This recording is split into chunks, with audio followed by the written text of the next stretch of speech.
ئەحمەد کۆچەر ئەندامی دەستەی ئاساییکردنەوەیەکێتی تۆپی عێراق لە لێدوانێکی تایبەت بۆ پەیام ڕایگەیاند. خولی نایبی عێراق لە وادەی خۆی و لە 25 ئەم مانگە دەست پێ دەکات و بەیت شێوەیەک دوا ناخرێت.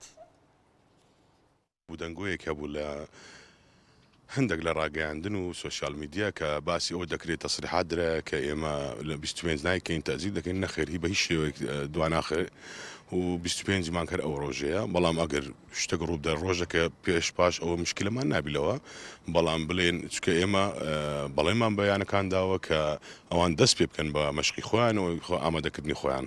ئەو بوو زۆر یان هەبوو پەیوەندیان پێوە کردین بۆ ئەوە کە ئێمە ئەمە مەصرف دەکەینەوە دەکەین نەخێر بە هیچ شێوەیەک تەزین نەکرا تاکو ئێستا و هیچ شتێکیش وە بڵێن لە ئارادانیە بۆ بڵێن بۆ تازیرکردنی. سەبارەت بەیانەکانیش کە یانەکان بەڵێ پێیان گوتینە کە چەند ڕۆژێک دوا بخرێ و ئەوەی بکە ئامادە نەبووینە، بەڵام ئەو کاتێکێدامان دەستشانمان کرد کە ماوەی 45 ڕۆژە کاتێکی زۆر باشە گونجاوە و زانستیە.